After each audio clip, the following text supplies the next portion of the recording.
회개라는 제목으로 하나님의 말씀을 전할 때에 크신 은혜가 있기를 축원합니다. 구원파는 회개가 절대 필요 없다고 말합니다. 그리스도인이 구원받는데 회개는 필요 없다는 말입니다. 구원파 목사 박옥수는 자신의 범죄는 하나하나 일일이 고백할 필요가 없으며 죄 자체를 인정하기만 하면 된다고 주장합니다. 회개로 사해지는 게 아니라 보혈로 사해졌기 때문에 모든 죄가 용서되었고 회개할 필요가 없다는 겁니다. 그래서 하나님을 믿고도 다시 회개한 자는 의인이 아니라 죄인이라 구원받지 못한 자라는 겁니다. 죄사함을 받았는데 다시 회개한다는 것은 죄사함을 받지 못했다라는 증거라는 겁니다. 더구나 박옥수 목사는 이런 주장에서 한 발짝 더 나아가 회개하면 죄가 씻어진다는 말이 성경에 어디 있느냐? 그런 말은 없다고 주장하였습니다. 그래서 그들은 회개하면 자신이 죄인이라는 것을 인정하는 것이기에 그러면 그는 천국에 갈 수 없으며 천국에 가는 구원파는 자신들을 의인이라 부르는 것이며 절대 죄인이라 부르지 않는다는 겁니다. 들어보면 꼭 맞는 말 같아요. 예수께서는 우리의 과거 죄뿐 아니라 미래의 죄까지도 다 사해 주셨기 때문입니다. 그런데 정통교회에서 신앙생활을 하는 우리는 왜 죄가 없다고 말하지 않고 날마다 죄 있다고 고백하며 하나님께 회개를 해야 할까요? 그 이유는 우리가 하나님을 믿고 살면서 실제 죄를 짓기 때문입니다. 그러나 그걸 알고 있으면서도 그렇지 않은 척하는 것은 엄청난 기만입니다. 자신을 스스로 속이는 기만 행위 외에 아무것도 아닙니다. 우리는 예수를 처음 믿을 때는 잠시 동안 감격에 젖어 거룩한 삶을 살았는데 얼마 못 가 다시 죄에 빠져 탐욕하고 죄의 건세에 지배를 받지 않습니까? 그러면 구원파들은 하나님이 의롭다고 칭하셨고 처음에 하나님을 믿을 때 죄를 용서하셨으면 그만이지 뭐가 더 필요하냐고 주장합니다. 그러면서 하나님이 죄를 다시는 기억하지 않으신다는 말씀을 인용합니다. 이사야 43장 25절 나 곧 나는 나를 위하여 내 허물을 도말하는 자니 내 죄를 기억하지 아니하리라. 그러나 결론부터 말하면 이 말씀은 그들의 주장의 근거에 적절하지 않습니다. 되려 반대가 되는 말씀입니다. 이사야 40장부터 66장까지는요. 이제 포로 생활에 피곤한 이스라엘에게 복음을 선포하시는 구원의 메시지입니다. 이 예언의 말씀은 문맥 안으로 자세히 들어가 보면 구원파의 교리 정당화에 적합하지 않아요. 이사야 43장은 내가 너를 구원할 것이다. 나는 주 하나님이다. 바벨론은 멸망하고 너희를 출 바벨론 시킬 것이다. 나는 새로운 일을 벌일 것이다.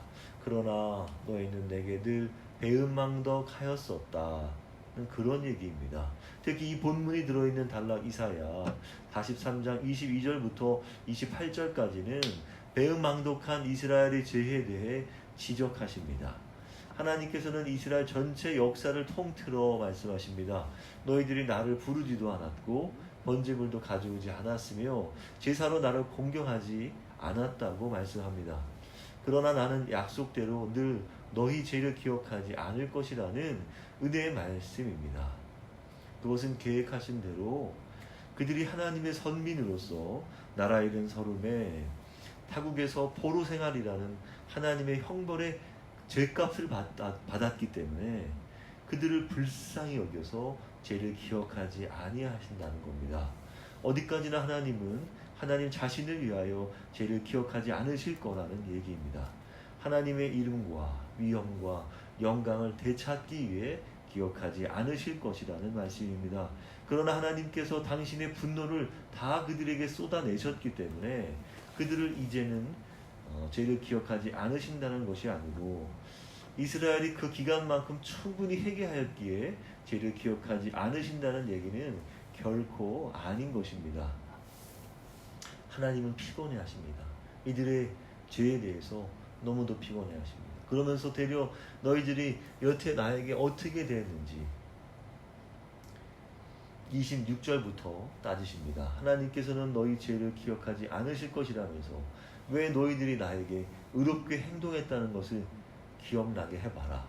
내가 나에게 고발할 거리라도 있느냐? 왜 이렇게 따지시는 걸까요? 내가 나에게 고발할 거리라도 있느냐? 이런 따짐이 왜 있는 겁니까? 네가 옳은지 내가 옳은지 겨루어 보자. 너희들이 죄를 저질렀던 그 무수한 죄들을 내가 언제나 가려주고 숨겨주고 기억지 않으시기 위해 존재하시는 하나님이라는 겁니까? 하나님은 어떤 잘못이라도 용서하시는 분으로서 잘못을 잘못이라 말하지 않거나 폭력과 살인을 잘했다고 칭찬하신 분이라 말씀하시는 겁니까? 결코 그렇지가 않습니다. 그런 얘기가 아닌 것이죠. 너희는 내게 맞서 변론해봐라. 너희 주장을 펼쳐봐라. 너희 조상이 범죄를 시작했고 그 후 모두가 동참했다. 그래서 나는 성전의 제사장들을 짓밟아 죽이고 야곱의 후손들을 모조리 멸망시키고 이스라엘이 수치와 치욕을 당하게 하였다. 그런 이야기입니다. 하나님께서 얼마나 진노하셨으면 그리하셨을까요? 구약 성경을 읽어보면 하나님께서는 이스라엘에게 얼마나 누누이 회개하라 돌이키라고 말씀하셨는지 모릅니다. 어느 시대든지 말씀하셨으며 선지자들을 통해 그들의 죄와 허물과 잘못을 책망하시고 너희 가슴을 치고 통회하라 말씀하셨습니다. 그들은 하나님과 맺은 언약을 맺은 하나님의 백성이기 때문입니다. 그렇기에 그들은 하나님의 백성다운 행위와 삶을 살아야 했습니다. 그들은 하나님을 주로 모시기 때문입니다. 그래서 이 말씀의 골자는 너희들이 아무리 나에게 노무하는 거 아니냐고 억울해할지도 모르지만 하나님의 심판은 정당한 심판이었다. 그런 메시지입니다. 행위대로 돌려받은 것이라는 말씀입니다. 그들은 부모의 말씀을 안 들었잖아요. 부모의 고통은 그렇습니다. 망나니 자식을 둔 부모의 입장은 하루하루가 고통스러운 거예요. 하도 속을 속여서 이들을 쫄딱 망하게 했다.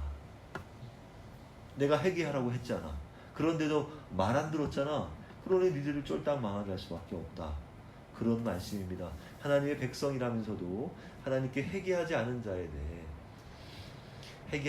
자에게 그들이 하나님의 백성이어도 은혜와 복은커녕 엄중한 심판만이 서려 있다는 말씀인 것이지 너희들이 어떤 죄라도 절대 무조건 죄를 기억하지 않겠다는 이야기가 아닌 것입니다. 하나님께서 솔로몬을 통해 궁밀한 마음과 진심을 내비치신 말씀이 있습니다.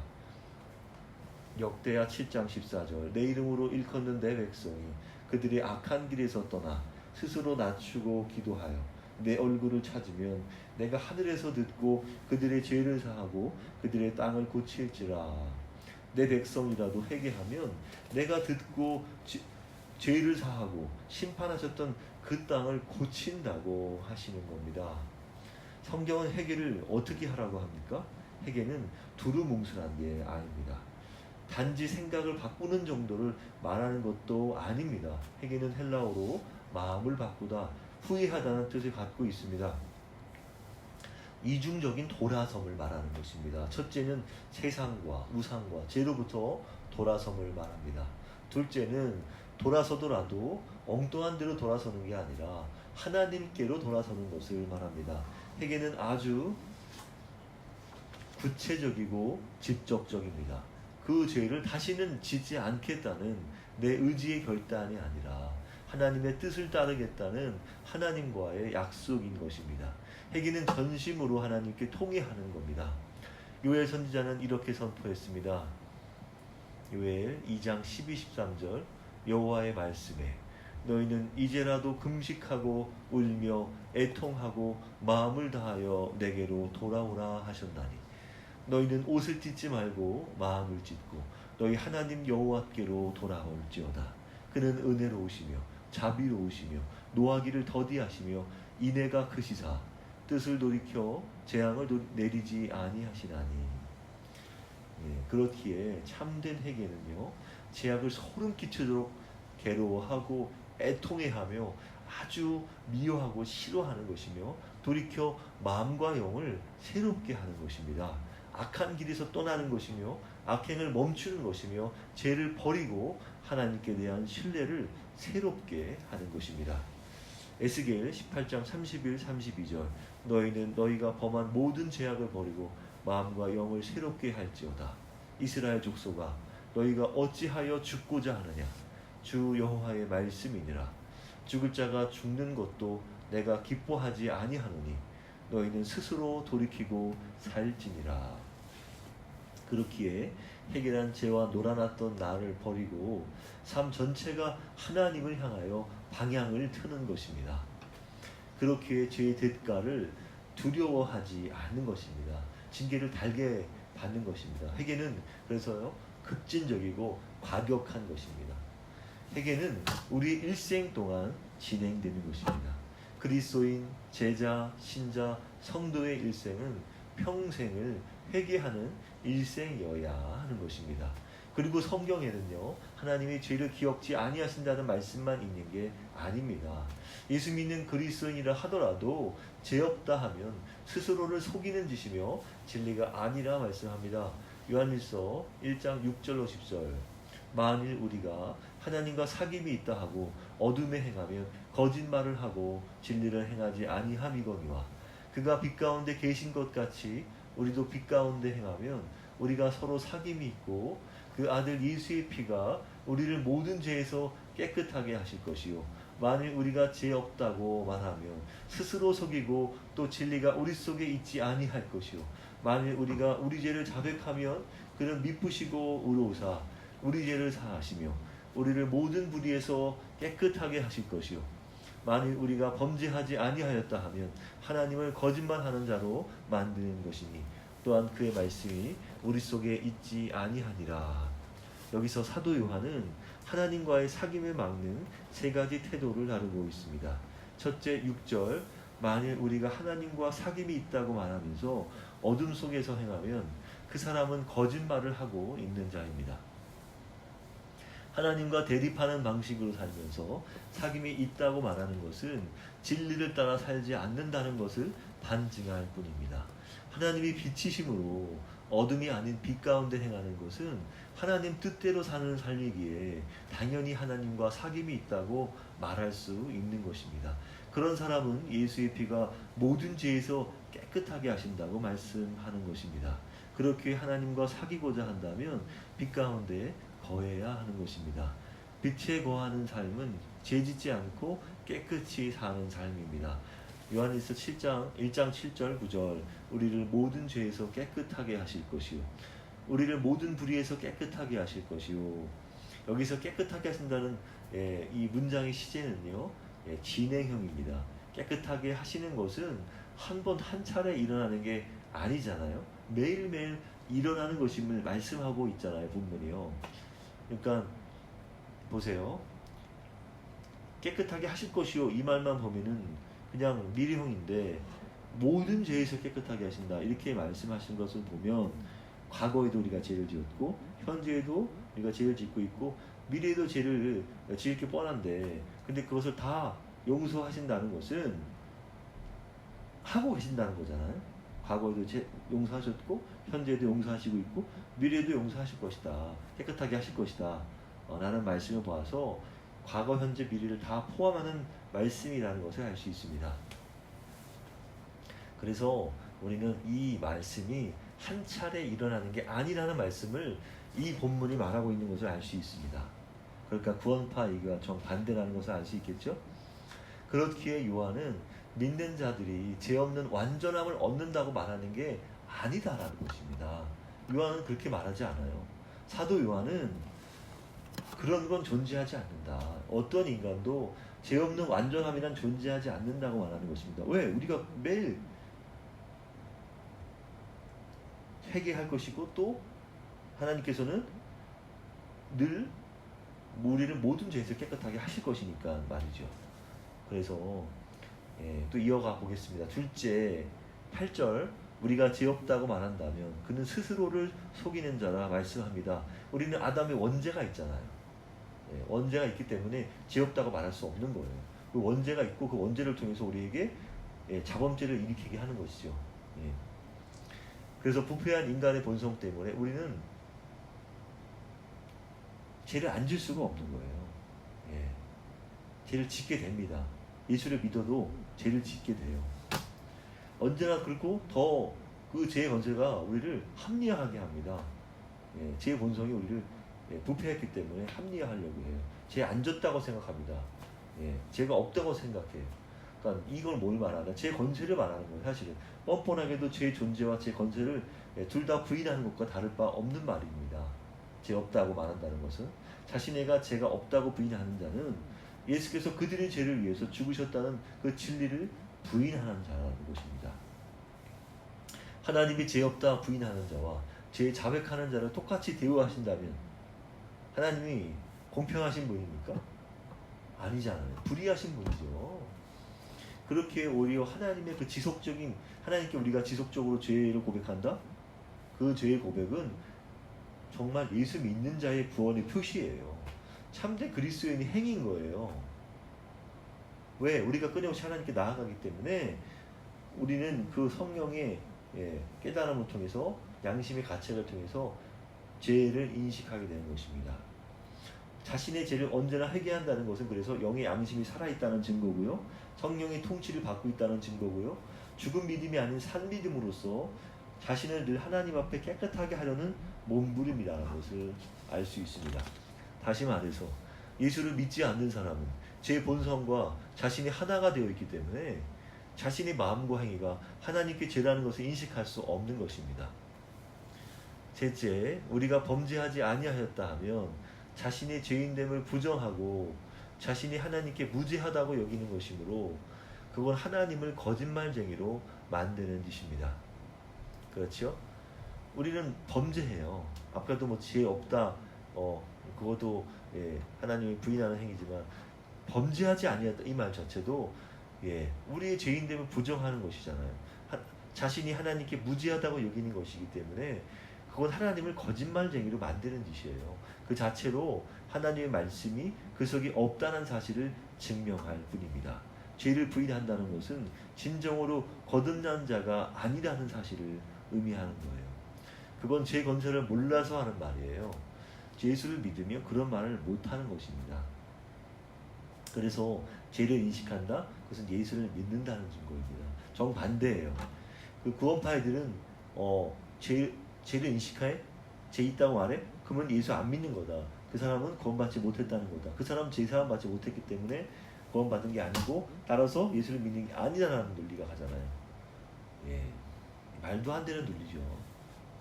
그런데 구원파는 그저 자신의 행위가 죄라는 것만 인정하면 된다는 것입니다.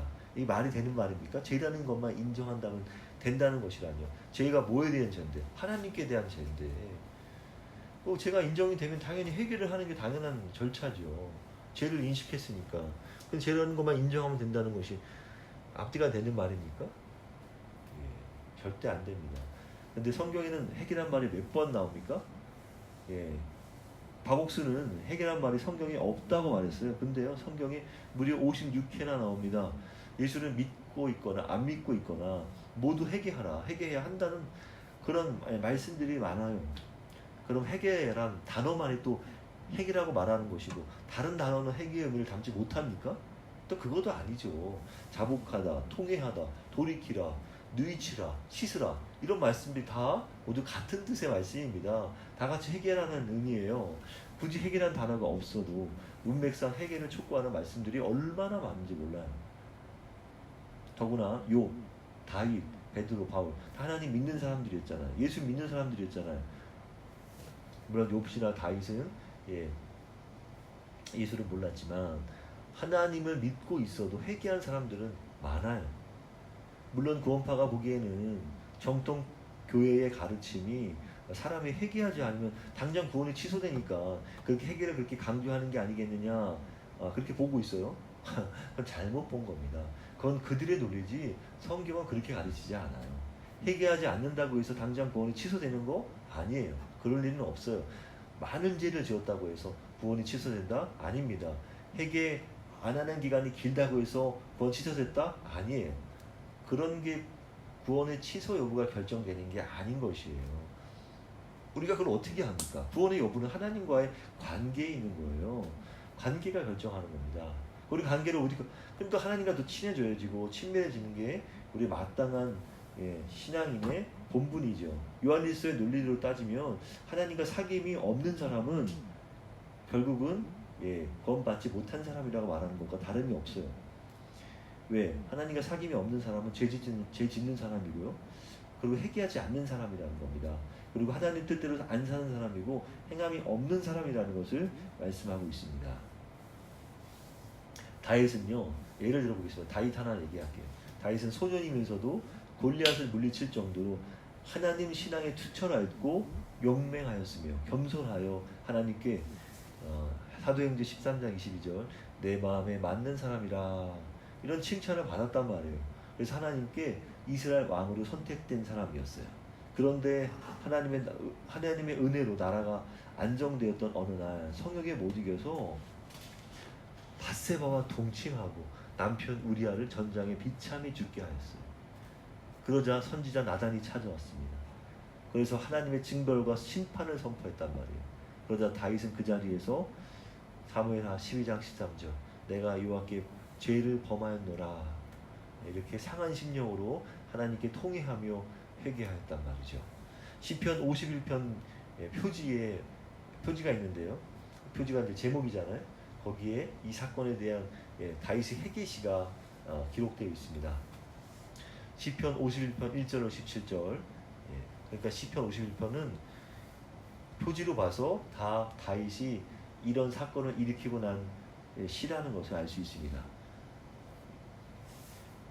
51편 1절로 17절 그 중에서 중요한 말씀만 골라서 제가 기록을 해봤습니다. 주의 많은 긍휼을 따라 내 죄악을 지워주소서. 나의 죄악을 맑게 씻으시며 나의 죄를 깨끗이 제하소서. 물은 나는 내 죄과를 아노니 내 죄가 항상 내 앞에 있나이다. 내가 죄악 중에 출생하며 무슬초로 나를 정결하게 하소서. 나의 죄를 씻어주소서. 내가 눈보다 희리이다.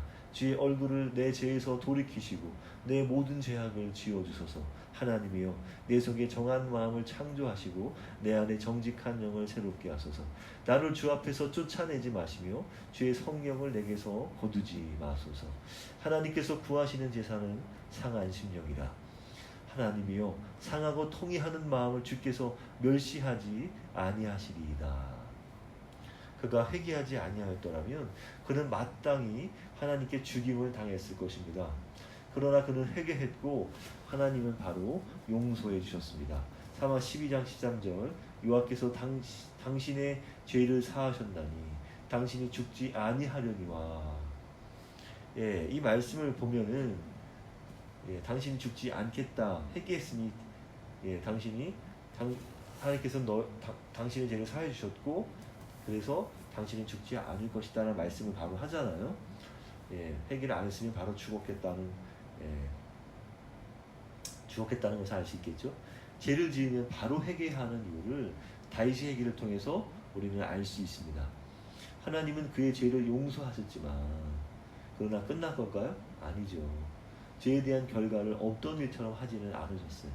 대가와 징벌은 마땅하게 내리셨습니다. 사무엘하 12장 9절 11절 칼이 내 집에서 영원토록 떠나지 아니하리라. 내가 너와 내 집에 재앙을 일으키고 내가 내 눈앞에서 내 아내를 빼앗아 내 이웃들에게 주리니. 그에 대한 벌로 다윗의 집에는 칼이 끊이지 않았습니다. 다윗의 자녀들 중에 배다른 형제간에 겁탈과 살인이 일어났고요. 아들 압살롬은 아버지 다윗에게 불만을 품고 쿠데타의 전쟁까지 벌이다가 죽임을 당했습니다.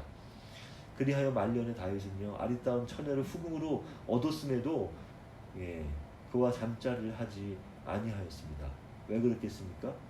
하나님께 육체의 고난을 받고 그리하여서 죄를 그쳤기 때문입니다. 베드로전서 4장 1절 2절 그리스도께서 이미 육체의 고난을 받으셨으니 너희도 같은 마음으로 갑옷을 사노라. 이는 육체의 고난을 받은 자는 죄를 그쳤음이니 그 후로는 다시 사람의 정욕을 따르지 않고 하나님의 뜻을 따라 육체의 남은 때를 살게 하려 함이라. 그리스도께서도 친히 고난을 당하셨습니다.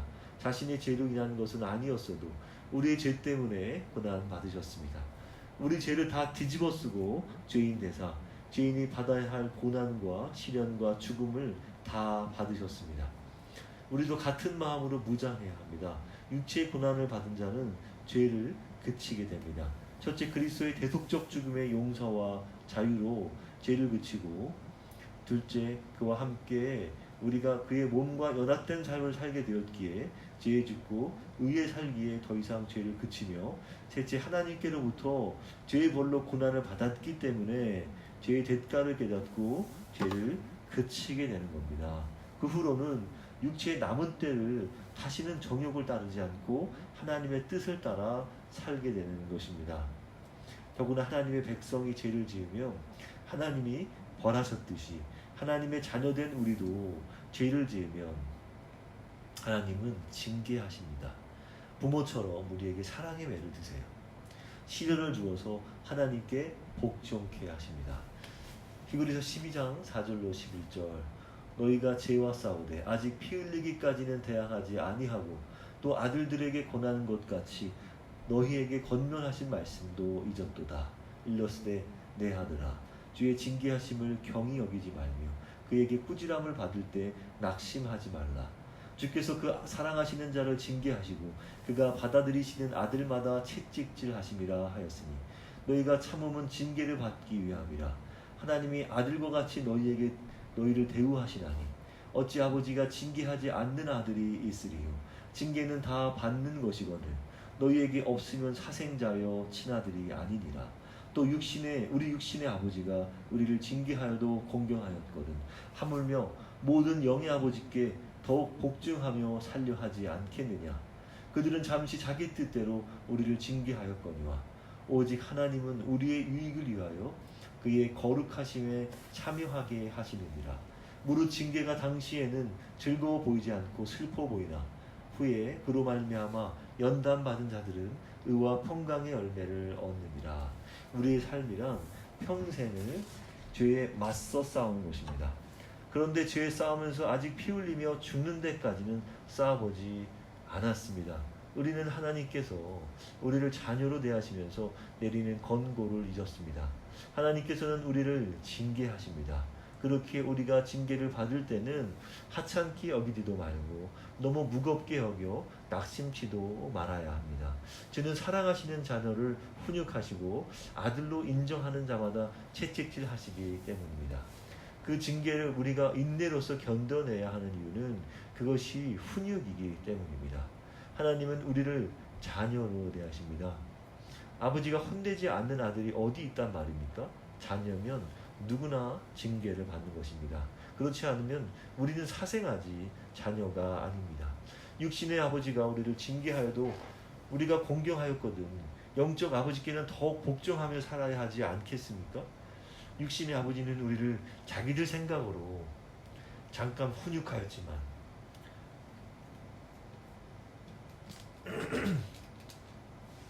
그분은 우리에게 유익하도록 훈육하여 그분의 거룩하심에 참여하게 하십니다. 그렇기에 모든 훈육이 당장은 아프고 슬프지만 그것으로 훈련된 이들에게 평화와 의로움의 열매를 맺게 하는 것입니다. 결론입니다. 사람은 죄를 짓지 않아도 고난을 받습니다. 그러나 죄를 지으면 마땅한 벌을 받게 됩니다. 아버지로부터 징계를 받는 것입니다. 하나님께서 왜 죄 지은 자녀를 벌하시겠습니까? 베드로후서 3장 9절, 오직 주께서는 너희를 대하여 오래 참으사 아무도 멸망하지 아니하고 다 회개하기에 이르기를 원하시느니라. 하나님의 뜻을 따르게 하기 위해서입니다. 연단을 받아 다시는 죄짓지 않고 그분의 거룩함에 참여하기 위해서입니다. 자녀를 바르게 키우기 위해서입니다. 그렇기 위해 회개는 반드시 필요한 것입니다. 회개를 거부하는 자는 결코 하나님 나라에 들어갈 수 없는 것입니다. 하나님을 믿는다면 날마다 죄와 싸우고 죄에 지면 자녀가 받는 징계를 달게 받고 진심 회개해야 합니다. 하나님은 누구도 멸망하지 않고 믿는 자나 안 믿는 자나 다 회개하기를 원하십니다. 그리하여 날마다 그분의 거룩함에 참여하는 여러분 되시길 빕니다. 기도하겠습니다.